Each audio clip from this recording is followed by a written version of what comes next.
పల్నాడు జిల్లా వినుకొండ మాజీ MLA Bolla Brahmanaidu TDP పార్టీపై కీలక వ్యాఖ్యలు చేశారు. గతంలో ఎన్నడూ లేని విధంగా దొంగతనాలు, హత్యలు వినుకొండలో పూర్తిగా శాంతి భద్రతలు కరువయ్యాయన్నారు.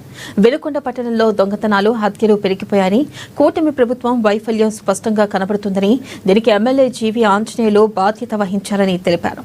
వినుకొండ పట్టణంలోని మహిళలు ఇళ్లలో బిక్కుబిక్కుమంటూ బ్రతుకుతున్నారని మాజీ ఎమ్మెల్యే బొల్ల బ్రహ్మనాయుడు ఆవేదన వ్యక్తం చేశారు.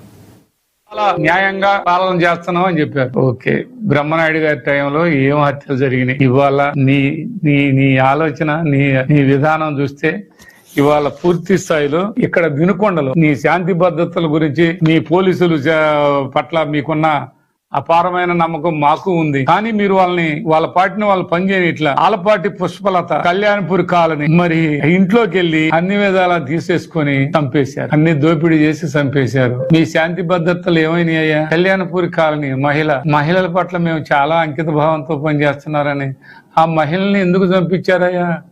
మరి ఎలా చచ్చిపోయిందయ్యా? మరి దానికి మీరు ఏం చేశారయ్యా? ఈ సావిత్రి, బసవరపు సావిత్రి, జీవి ఆంజనేయులు గారు ఇంటి పక్కనే. జీవి ఆంజనేయులు గారు అంటే ఇప్పుడున్న ఎమ్మెల్యే గారు. ఆయన నాకు పెద్ద మెజార్టీ వచ్చింది అని 16 సార్లు చెప్పుకున్నావు, బానే ఉంది. నీకు మెజార్టీ వచ్చింది, నువ్వు గెలిచావు, మేము ఓడిపోయాం.